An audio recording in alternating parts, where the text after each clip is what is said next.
in collaboration with the Cyprus Mail. This is the Cyprus News Digest with Rosie Haralambous.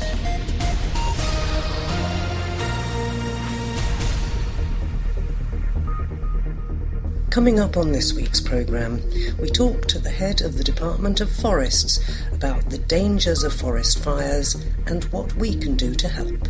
If they spot a smoke and they spot a fire, immediately to call 1407 or 112. And the Employers and Industrialists Federation says that flexible working might be here to stay. That's what they think their members should consider.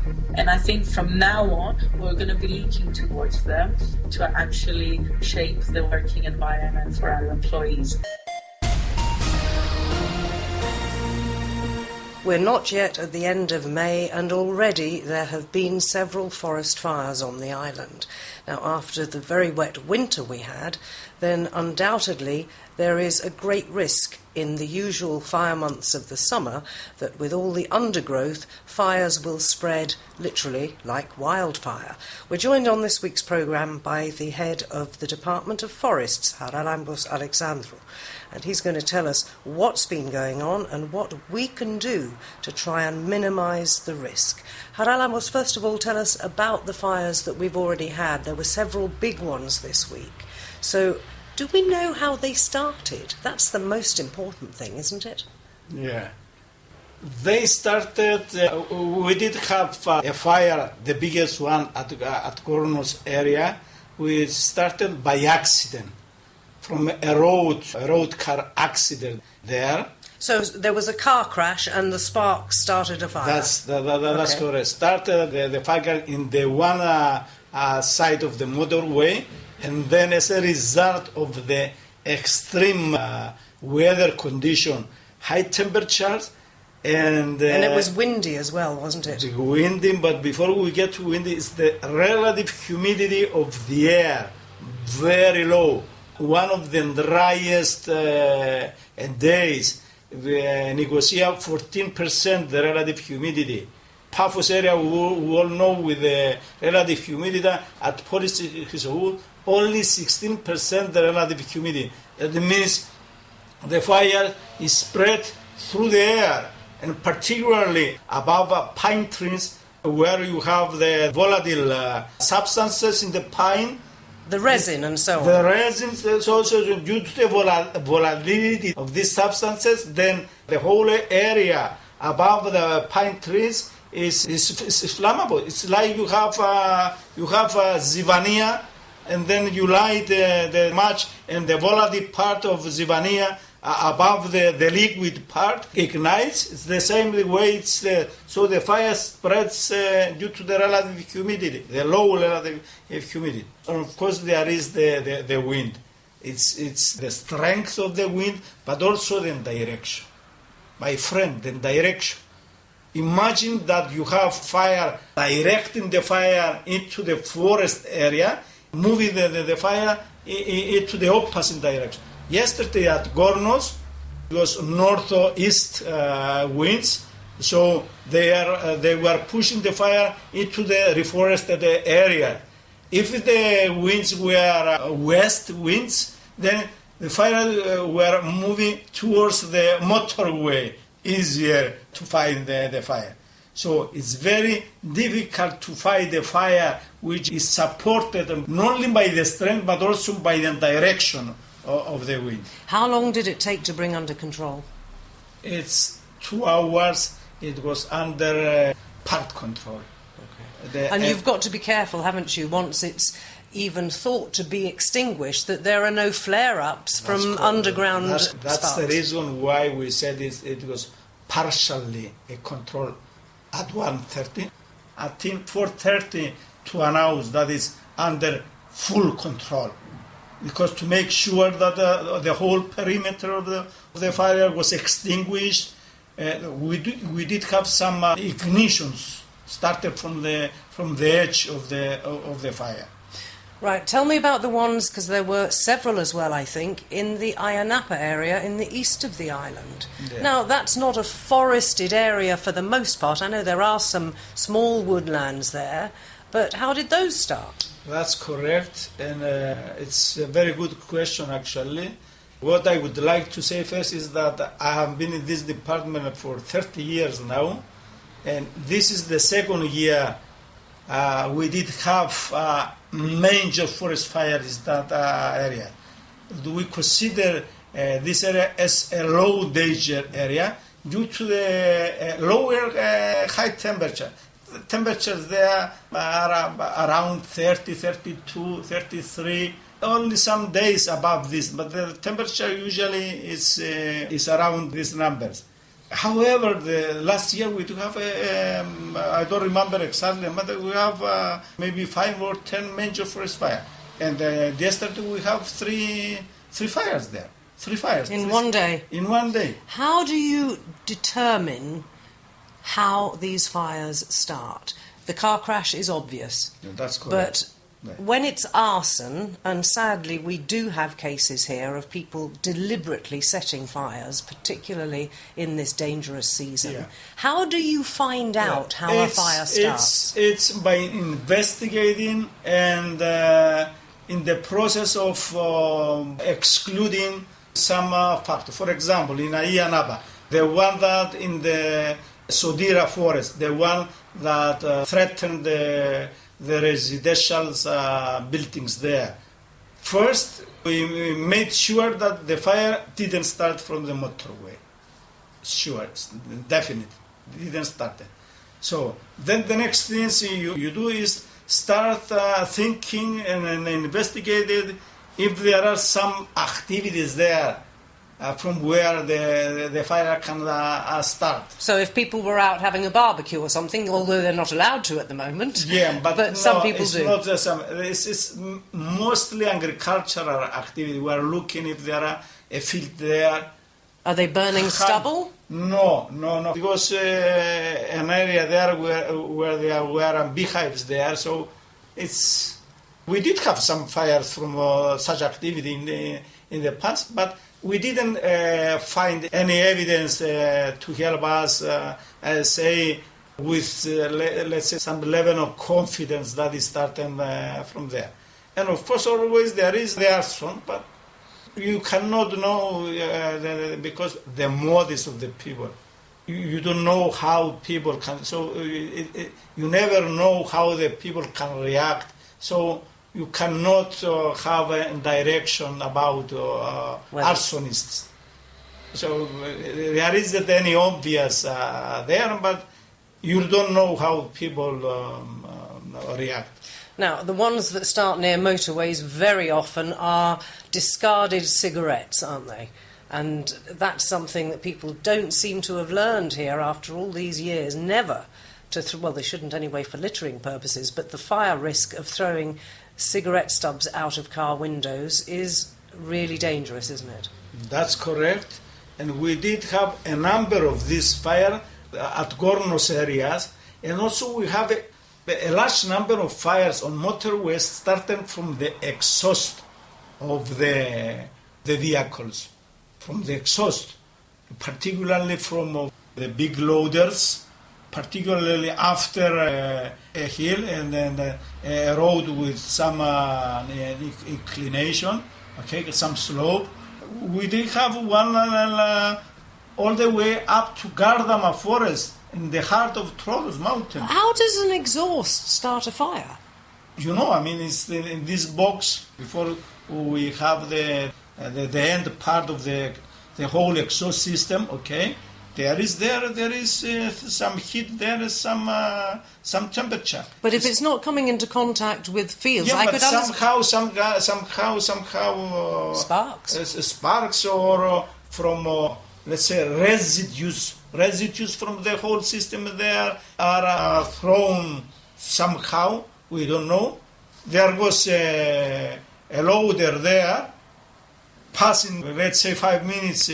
Before and then after 5 minutes start the fire. So it's obvious that it's somehow it's from that source.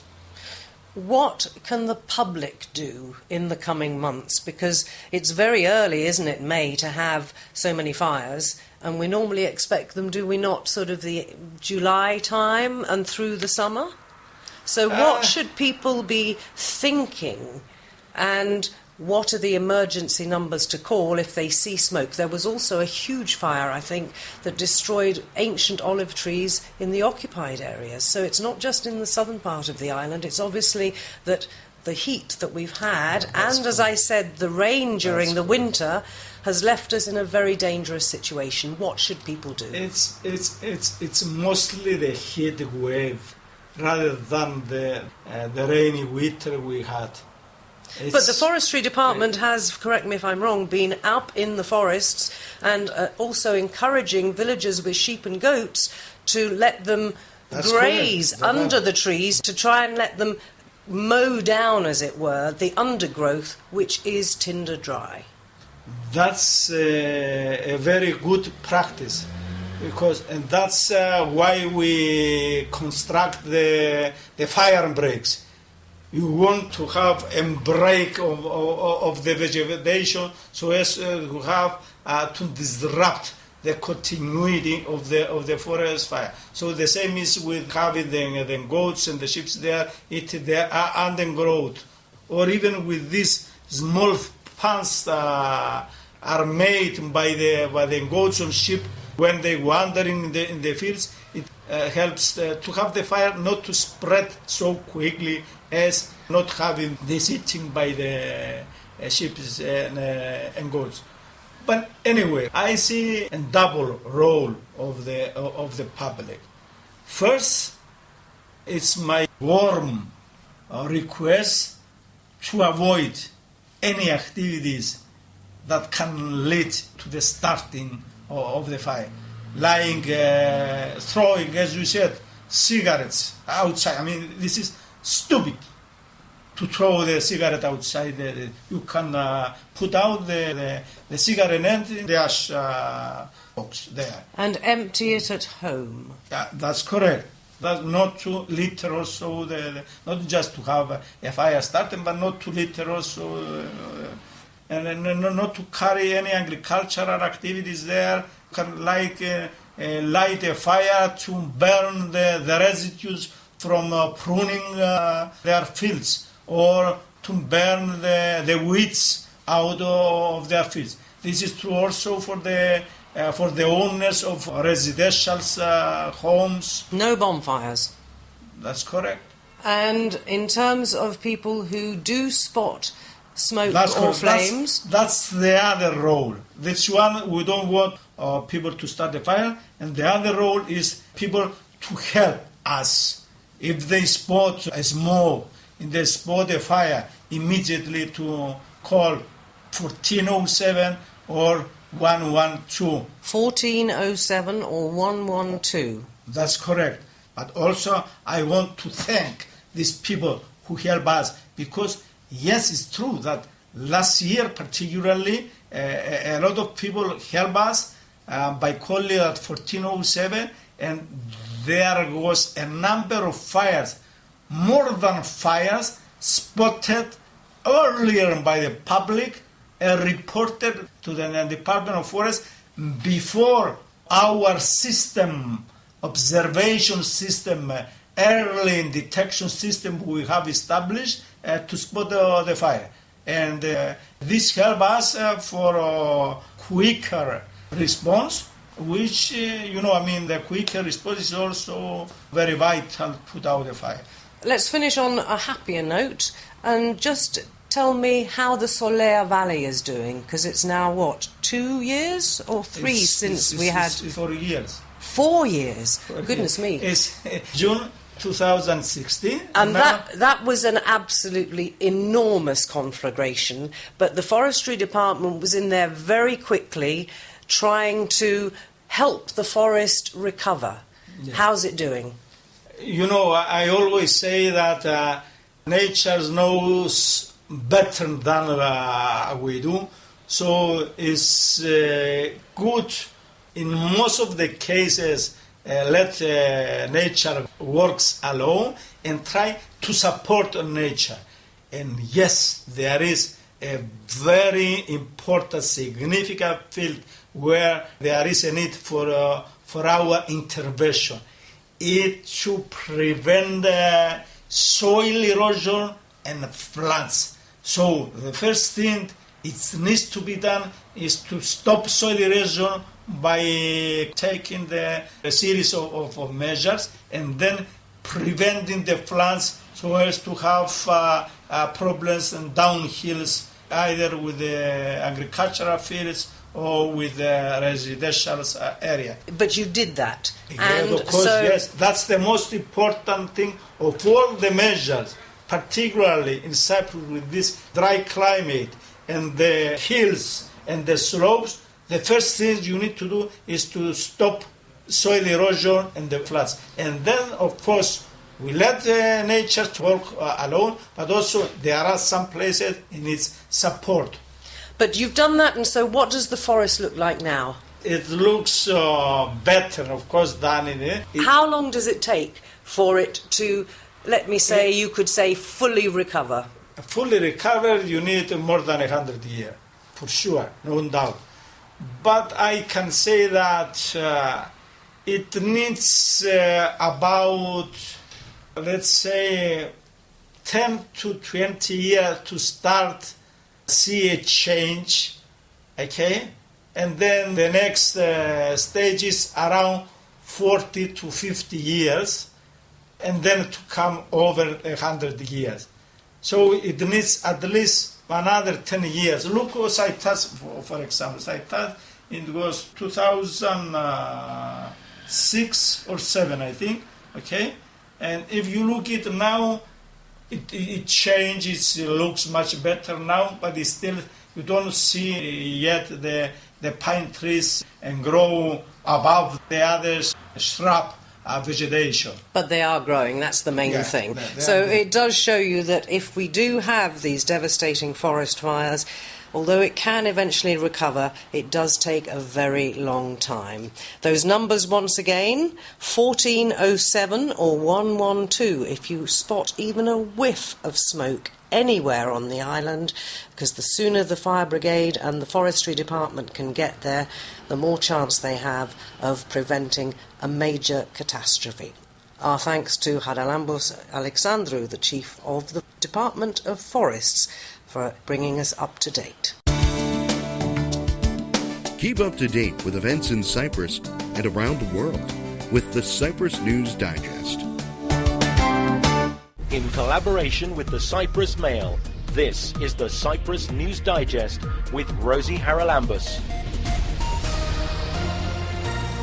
The biggest achievement of Crime Stoppers has been the ability of the public to be able to give information about crime anonymously. There's no way I could have kept prostituting without the drugs. There's no way I could have had my body used like a public toilet, because that's actually what prostitution is. And then the fourth series I started 3 days after I'd won the Oscar, so the whole of the Monarch of the Glen experience was all interplatted with the Gosford Park Oscar experience. I was working with Ronnie James Dio, and David was going to reform Whitesnake in 2003. Cyprus was chosen because Cyprus is a stable, peaceful and secure place. We have to really look closely. What are we doing with children? What are we doing with adolescents? And what are we doing with adults that can help them move into a more literate situation? The ones that I'm proudest of are the ones that were true discoveries, where we found something we didn't know existed.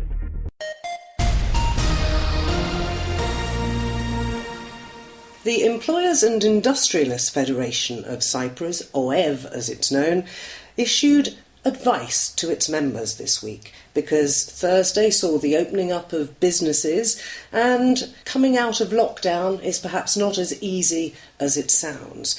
The schools, for the most part, particularly kindergartens, are not yet fully open. Now, what does that do if you're a working parent and you're still babysitting at home? Well, OEV issued their advice, and we're joined by their Director of Industrial Relations and Social Policy, Lena Panayotou. Lena, I was quite impressed that you asked your members to be flexible in this current situation. What exactly did you tell them? Well, first allow me to say that anybody who is close to the Federation and knows the way we work and understands Cypriot businesses, wouldn't be impressed with the Federation coming out saying what is actually the normal thing to say in these circumstances.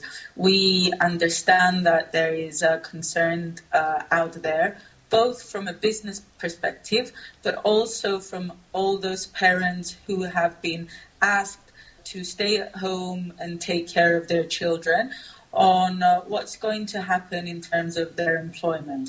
And OEV, as the leading employers organization, taking on a role to advise employers and give them the means to make the right decision, we issued a statement advising employers to grant flexibility to those workers that are impacted by the measures taken in order to prevent the spread of the very well-known by now coronavirus. This is not something that hasn't been done before. We issued a similar statement at the beginning of the pandemic, requesting from our members to view these concerns with a much-needed sensitivity.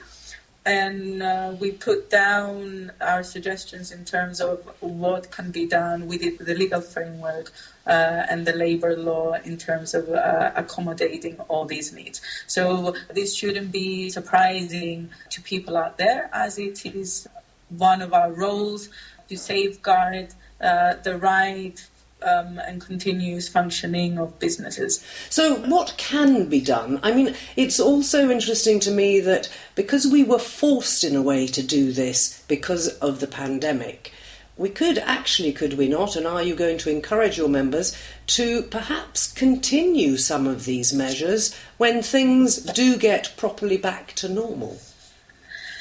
We have been advocating for years, and we didn't need a pandemic to tell us the benefits of flexible forms of employment. OEV has been issuing papers, advices, we teach seminars on labour law and flexible forms of employment for quite a number of years. So it's not something new to us. For many businesses, we understand that flexible forms of employment have not been the norm, and they were fast forwarded to these new challenges and a new state of play in the business environment. But it's not something that we came across now, and we're going to end when the pandemic ends. Flexible forms of employment such as flexible working times, part-time work, telework, which is the most popular word in the past 2 months. I think the two most popular words are pandemic and telework in the past few months. All these forms of employment, even specialized working hours according to the needs of each employee, reduce working time in certain days and increase in other days, the well-known compressed working schedule. These have been norms and ideas that we've been putting out there in the business world for years. And I think now that people have actually tried them, because I think a lot of the time the unknown was very difficult to understand how it would work. And now we were pushed to a position that we had to implement all these forms of employment, and we can understand the benefits, we can understand the negatives, we can understand the positives. I think now these forms of employment that the Federation has been promoting for years will be more accepted by both employers and employees. Obviously, we need to understand that we don't have the case where the one size fits all. Each business has its own criteria. Not all positions can actually utilize the flexibility sometimes. But in the context of the entire structure and the organizational structure of a business, I think all these forms of employment have infiltrated, even to a small degree, in some businesses to the maximum possible degree, in some others to a small degree. And I think from now on, we're going to be looking towards them to actually shape the working environment for our employees. I suppose it was really rather good in a way that this whole situation forced some businesses that perhaps hadn't considered these measures in the past to problem solve very quickly and use them. Now, what feedback have you had from your members, particularly those who incorporated these things for the first time, in terms of productivity, for example? A lot of people bother that their employees may not be working full on if they're at home and so on. Have you been able to gauge what the reaction is from the employers? I think we can actually say here that practice makes perfect. And we can see that through this learning experience, we found ways to make sure that we didn't lose productivities. We found ways to be able to monitor our work. And I think the feedback is all positive for what we had to endure these past 2 months. We have to say that telework especially is not under any law. So we don't have a legal framework for telework. There is an agreement at European level by the social partner, a framework agreement on telework that was signed back in 2002 that sets out the process of telework. And we have the checklist, we have an idea of how we need to go about implementing telework. This process, this 2002 agreement, we've been distributing it, we've been teaching it, like I said earlier, for years. So I think all those concerns, because we already had the means and the mechanisms to evaluate them and find the right approach to all these concerns, we were able to show our members and to show businesses how to act in this 2-month period. And I think with the help of the Federation, it was made easier for businesses. And that's why I think we have all these positive results. Finally, I mean, time is everything in business. One thing occurs to me, and we've all, I think, enjoyed the fact that when we've been out during lockdown, there are no cars on the road. You can get from one end of town to the other in a few minutes. And I wonder whether or not making working hours flexible, in staggering working hours, would save so much time instead of people sitting in traffic jams. What about that? I mean, could you have some employees agreeing to start work an hour earlier and others agreeing to start work an hour later and so on? I think this is an issue of culture as well, because we learned that a normal working week is the Monday to Friday morning until early afternoon. And this has been the structure around the economy and around people's perceptions.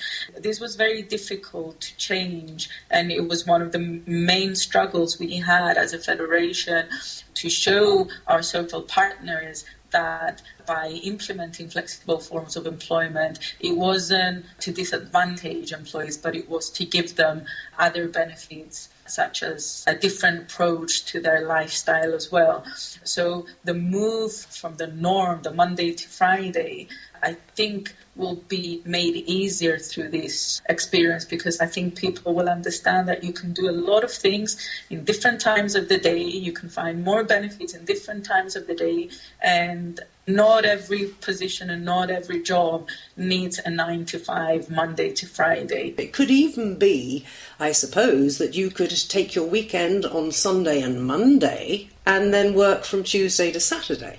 Anything is possible. But like I said, because it was a norm for many people and they couldn't understand the benefits of working around in a more flexible manner, it was very difficult to convince the social partners to accept these flexible forms of employment. They were always approached and viewed as something negative for the employee.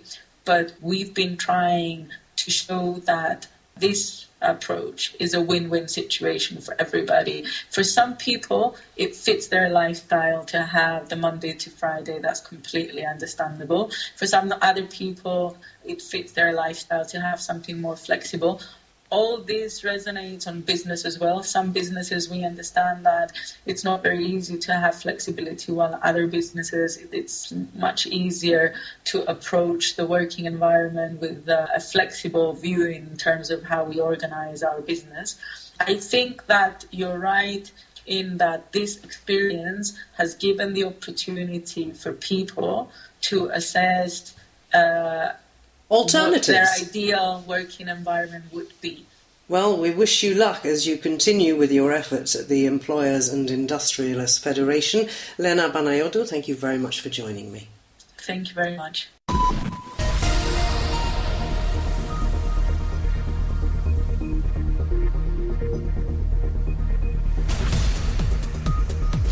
Well, that about wraps up this edition of the Cyprus News Digest. Many thanks for your company. Hope you'll join me next week. Till we meet again, take care and God bless. Bye-bye now.